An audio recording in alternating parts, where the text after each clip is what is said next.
beginning our next lecture on the 2019 what do you call 2019's paper on criminology. So इसमें जो हमारा पहला सवाल था that was Travis, this was the paper I attempted. This is the paper I got 81 marks in. तो अच्छा compared to the previous 3 years paper, जो ये वाला criminology का paper था ये बहुत tough था. तो आई रिमेम्बर जब हमने देखा everybody was a bit shocked कि ये क्या आ गया, बट वही बात आ गई कि आपने अपने what helped me get so many really good marks in this was basically my understanding कि हमने किस तरह से उस सारे जो हमने पढ़ा हमने उन्हीं चीज़ों को किस तरह से यूज़ करके हमने आगे आंसर बनाना है अपना, ठीक है. Travis Hirschi argued that crime results when an individual's bond to society is weak or broken. Discuss in detail what this theory of social bonding explains about crime. This is basically completely about one theory, which is the bond theory. A bond theory is basically a sub theory of the social control theory. जिस तरह हम social control theory में पढ़ते हैं ना कि इंसान पे ये कंट्रोल्स हैं, उन्हीं कंट्रोल्स की एक टाइप है बॉन्डिंग. तो जो बॉन्ड थ्योरी है वो उसको आगे डिटेल में स्टडी करती है कि क्या क्या इंसान की बॉन्डिंग होती है सोसाइटी के साथ जिसके बेस पे वो क्राइम से बच सकता है, उस पर कंट्रोल होता है, सोशल कंट्रोल होता है. अब आपने क्या करना है ना, let me explain the thought process. अगर तो पेपर में ये सवाल आया और आपको बॉन्ड थ्योरी का पता है तो आपने बॉन्ड थ्योरी की डिटेल में जाना है, ठीक है, अच्छे से उसको समझाना है. अगर आपको नहीं पता बॉन्ड थ्योरी के बारे में ज़्यादा डिटेल में, आपको बस आइडिया है कि है क्या, फिर आपने क्या करना है, आपने बॉन्ड थ्योरी को सोशल कंट्रोल थ्योरी से रिलेट, वो तो पढ़ा ही है सबने, तो आपने क्या करना है उसको सोशल कंट्रोल थ्योरी से रिलेट कर करके इस क्वेश्चन को सॉल्व करना. ठीक हो गया. तो that is the last moment things you can do. तैयारी तो आप अपनी फुल रखें, वो हम अपनी करेंगे भी सही इसको, लेकिन अगर पेपर में ऐसा सवाल आ जाए कि एक सब थ्योरी है लेकिन आपको पता है वो कहीं ना कहीं उस थ्योरी से जाके लिंक होती है, तो आप उन दोनों को लिंक करके उसको सॉल्व कर लें और उसकी डिटेल्स में चले जाएं. ठीक हो गया. So how are you going to attempt this question. अब ये पहली दफा ऐसा हुआ था कि एक थ्योरी, वो भी एक सब थ्योरी को लेके उन्होंने एक 20 मार्क्स का क्वेश्चन दे दिया. तो how are we going to stretch that limited knowledge a lot, ठीक है, फॉर 20 मार्क्स. सबसे पहले आप अपना इंट्रो दें, ठीक है. इंट्रो के बाद आप आ जाएं सोसाइटीज रोल इन क्राइम. एक पैराग्राफ में अच्छे से बता दें कि सोशल पर्सपेक्टिव ऑफ क्राइम क्या है. Society's role in crime dash the social perspective. ठीक है. अब बेशक आपने अब आके पता है क्या करना है, आप नैरो होते जा रहे हैं, फनल अप्रोच है ना, वाइड से नैरो होते जा रहे हैं. उसके बाद आपने क्या करना है, social control theory. Social control theory को अच्छे से एक्सप्लेन करें, वो जो 4 टाइप्स के कंट्रोल्स हैं उनको एक्सप्लेन करें और उन सब के साथ सब हेडिंग्स में, ब्लैक सब हेडिंग्स में इन सब के आपने एग्जाम्पल्स देने, ठीक है, day to day life examples.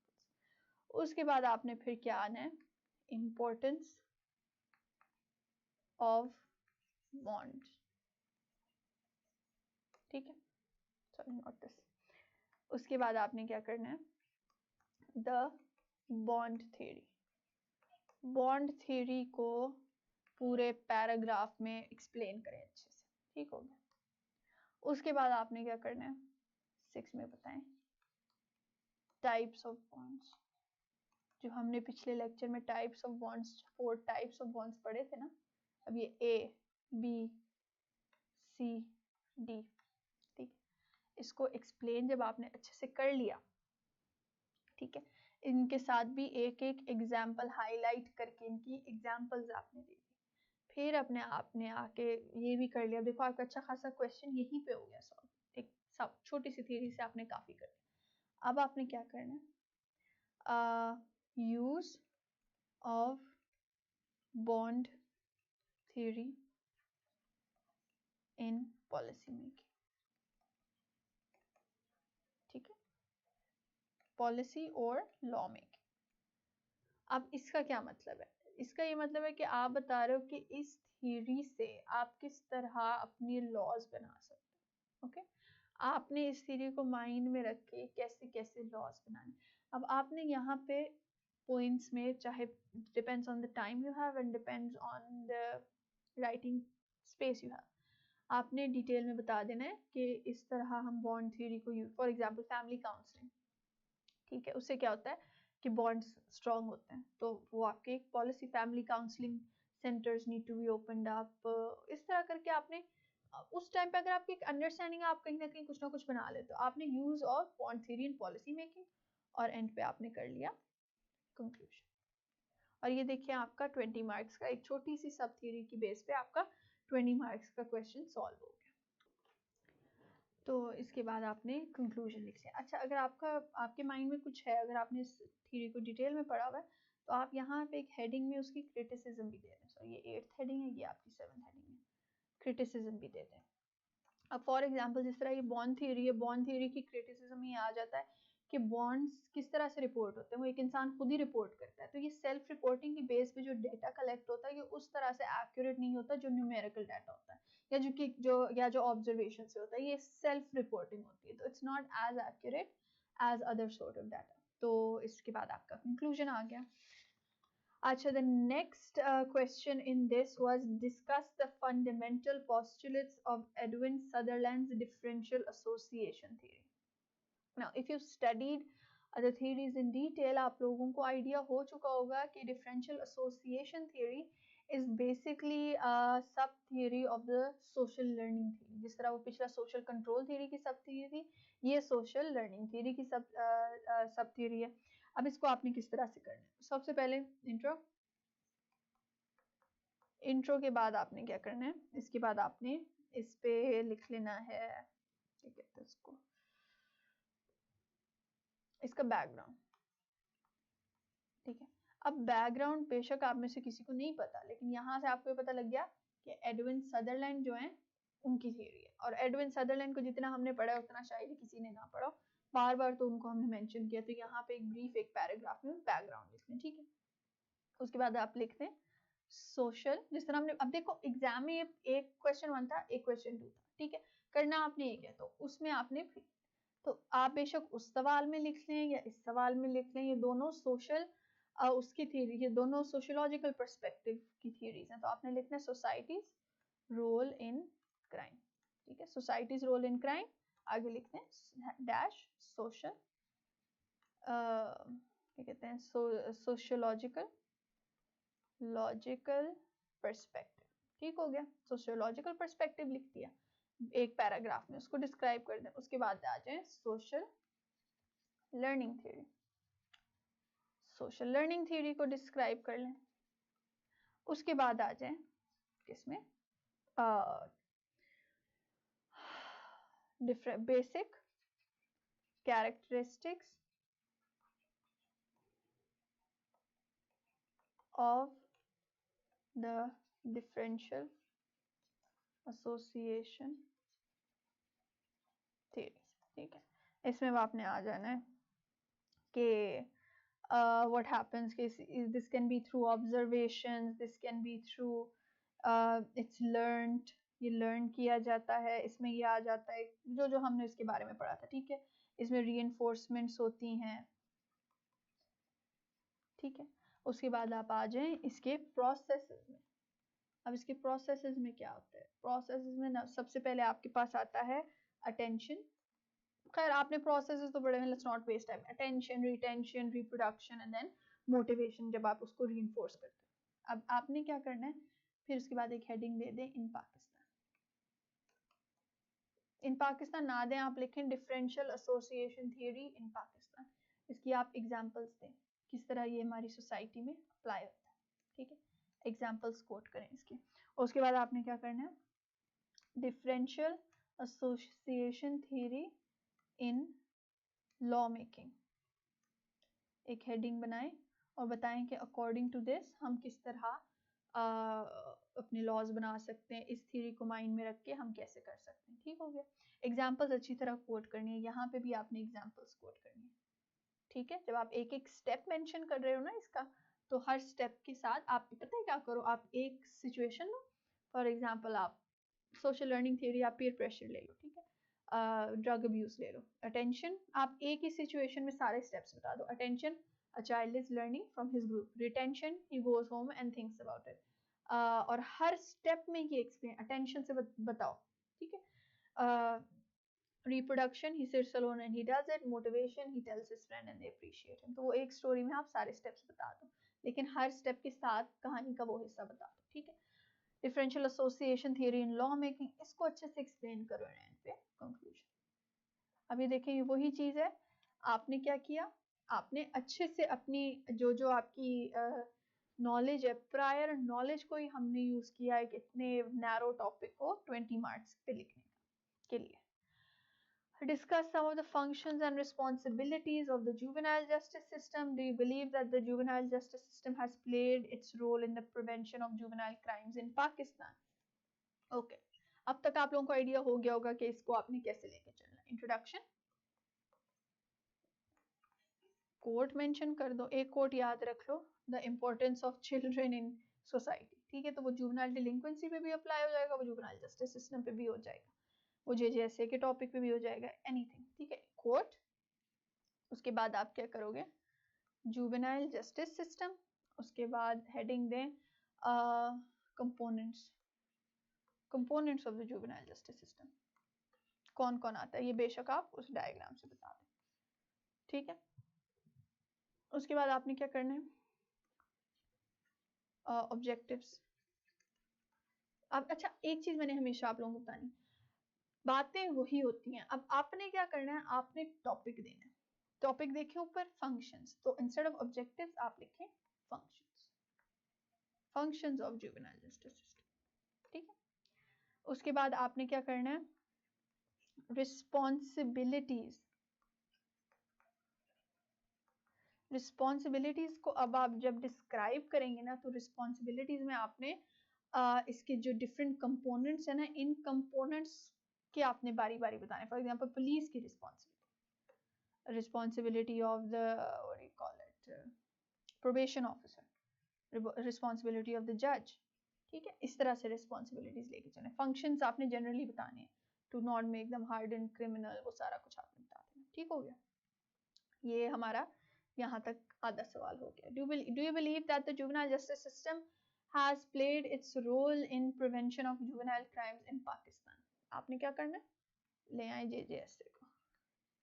अब जेजेएसए के सारे पता है आपने क्या करना है, लिखे जुवेनाइल जस्टिस सिस्टम इन, आपने पूरा लिखना है, इन पाकिस्तान, आगे डैश बनाए, जेजेएसए 2018, ठीक।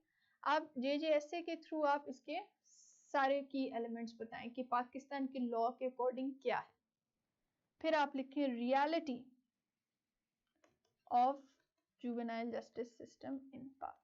ये तो आपने बता दिया ना यहाँ पे कि पेपर पे क्या है, ये अब आप बताएं कि पाकिस्तान में रियलिटी में क्या है। उसके बाद ये सारा कुछ आप बता दें, and then at the end आप बता दें रेमेडीज। अब क्योंकि इस क्वेश्चन में उन्होंने रेमेडीज हमसे नहीं पूछी, लेकिन we trying to be positive, हमने नेगेटिव में ज्यादा नहीं होना, तो हम क्या करते हैं, इसको बिल्कुल बुलेट्स में बता देते हैं, ठीक है। ये थोड़ी ज्यादा डिटेल, ये पैराग्राफ फॉर्म में बेशक बता दो, ये आप सब हेडिंग्स के साथ बताएंगे, ठीक है। यहाँ आप सब हेडिंग्स यूज करेंगे, यहाँ आप पैराग्राफ यूज कर लें, और यहाँ आप बुलेट्स बना लें, ठीक है, बुलेट्स बनाएं, और एंड पे आपने क्या करना है, कंक्लूजन, ठीक हो गया। ये क्वेश्चन हमारा हो गया। How far recidive, I always have trouble saying this, has been limited by the institution of prison? Explain how some of the modern strategies used in prisons for the restoration and reintegration of criminals. अब हुआ होता क्या है कि students ये देख के घबरा जाते हैं, तो वैसे पेपर में I think I did the previous one, the previous question, लेकिन I also knew what this was and I could have solved this. Why? Because वो थोड़ी सी in depth knowledge थी, मैंने पढ़ा था, तो आप लोग भी इस तरह से पढ़े। अच्छा, इसको देख के डर जाते हैं, बेसिकली ये है क्या, अब तो आप लोगों ने पास पेपर में देख लिया तो आपको पता लग गया, जिनके पेपर में ये पहली दफा आया वो डर जाते हैं। अब आपके पेपर में कोई नया लफ्ज आ जाए तो आप उसको देख के ना इतना डरे, लेकिन बेसिक इतनी एक नो हाउ आपके पास होनी चाहिए। तो आप इंट्रो, इंट्रो के बाद आप लिखें what is this, what is recidivism, what is recidivism, ठीक हो गया। उसके बाद आप क्या लिखें, इसके बाद रोल ऑफ प्रिजन, ठीक, प्रिजन के हम रोल्स क्या हैं, ठीक हो गया। अच्छा, रेसिडिविज्म होता क्या है, इट इज बेसिकली कि क्राइम करने के बाद जब क्रिमिनल दोबारा आ जाता है तो what are the chances of him committing the crime again, ठीक है। रोल ऑफ प्रिजन, ठीक है। अच्छा, उसके बाद क्या करना है, रोल ऑफ प्रिजन हो गया। आफ्टर दैट वी हैव क्या था, theories of punishment and prisons, जो हमने पीछे पढ़े थे। अब क्या रोल है थियरीज ऑफ पनिशमेंट का और प्रिजन्स में, किस तरह से ये ओवरलैप करते हैं, ठीक है।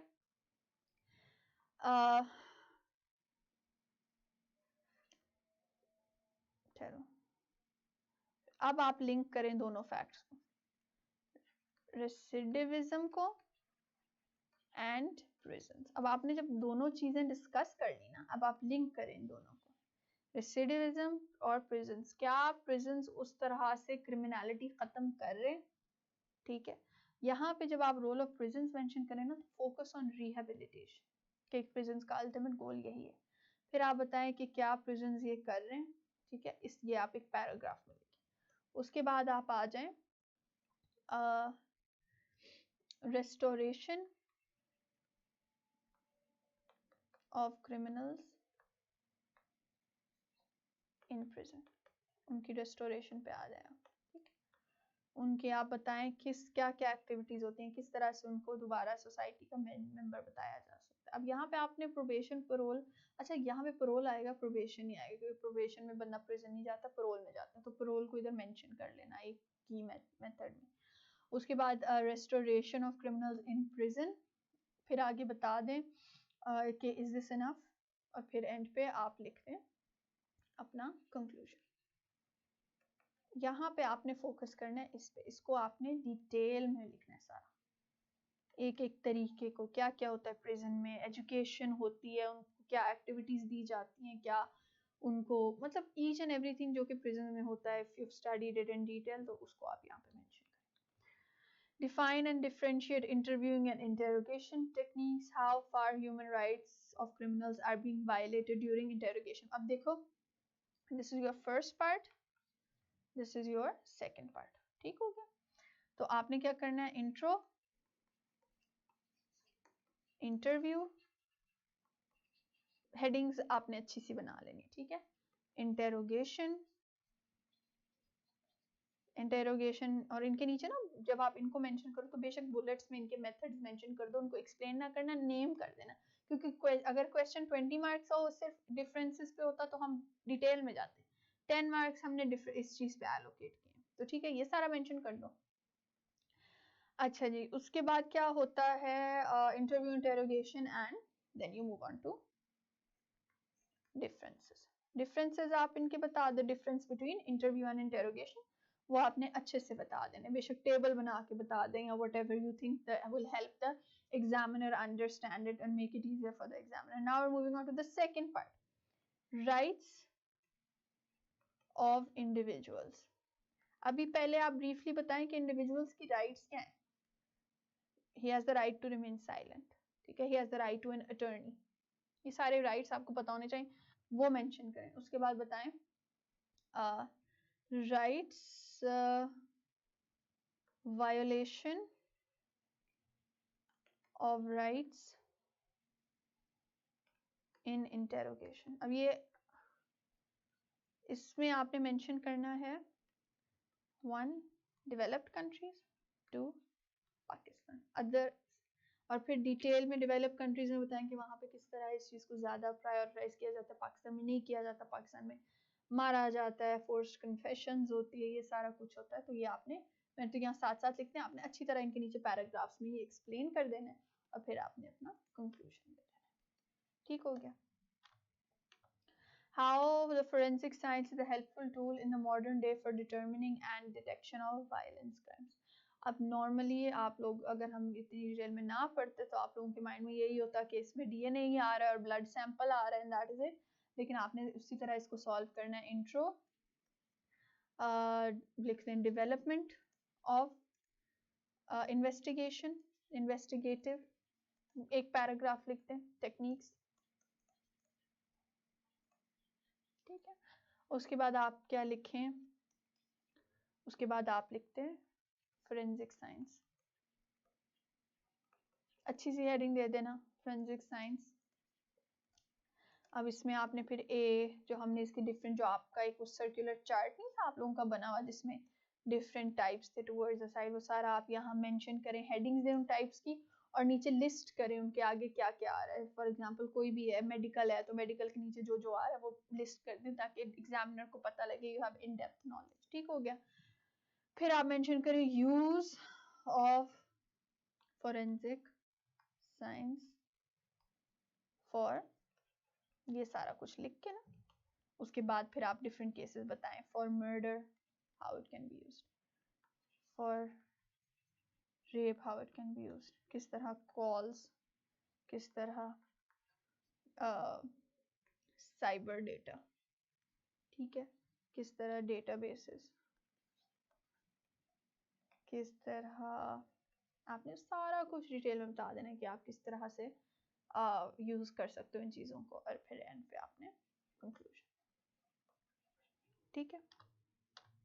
Cyber crime is increasing at national and international levels. Suggest some measures to control. ये वही चीज हमने अभी पीछे ही बिल्कुल इसे ही पढ़ा है.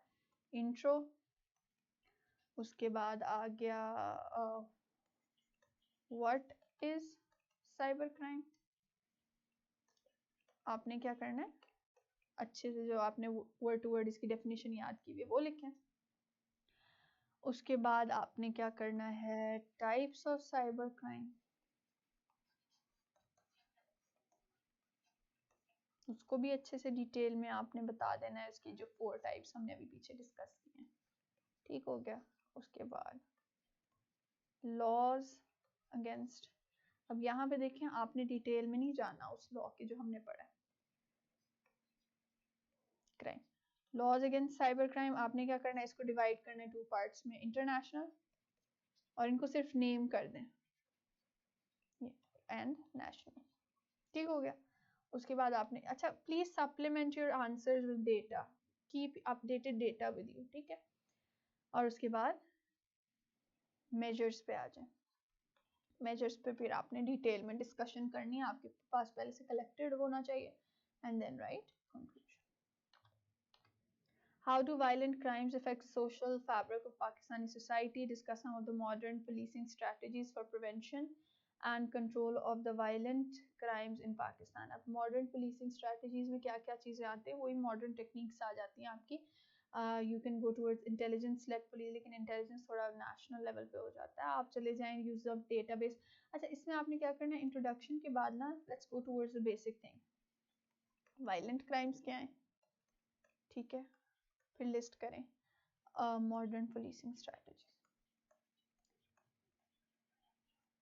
किस तरह से मॉडर्न ऐसी कौन सी स्ट्रैटेजीज हैं जिससे आजकल वो मेंशन करें. उसके बाद आप करें यूज ऑफ मॉडर्न स्ट्रैटेजीज इन पाकिस्तान. और फिर यहाँ जो आपने मेंशन किया इन्हीं की आप यहाँ पे अब एप्लीकेशन शो करें, किस तरह ये एप्लीकेशन इनकी हो सकती है पाकिस्तान में. ठीक हो गया. इसमें आप मेंशन करें different sort of things, how we're using databases now, how we're using forensics now, each and every one of those things आपने यहाँ पे mention कर लेना है और end पे आपने conclusion देना है. इनको थोड़ी detail में mention कीजिएगा. So this is our attempt of 2019's paper. I hope it proved fruitful, and after this we're going to do 2020's paper of criminology. See you then.